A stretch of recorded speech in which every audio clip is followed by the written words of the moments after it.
Buka tutup je terus semerbak bau cheese dia. Assalamualaikum Kak. Salam. Ada jual apa kat sini Kak?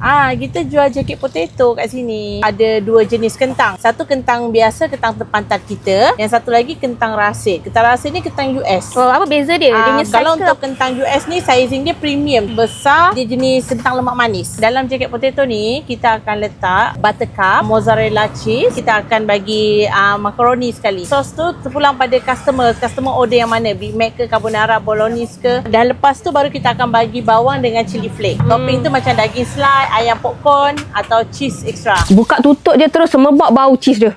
Ena nak kunyah ni Big Mac dan Ena tambah topping daging tau. Bismillahirrahmanirrahim. Dia punya menimbunnya isi dia. Sedap weh, sedap, sedia sedap.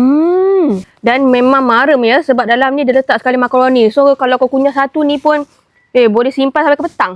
Kau pernah makan Big Mac kan? Macam tu lah rasa dia. Tak nak muak kan? Kau tambah lagi chili flakes. Tambah lagi. Ini macam kurang pedas. Tapi sedap je. So tengok makaroni dia. Memang kenyang guys.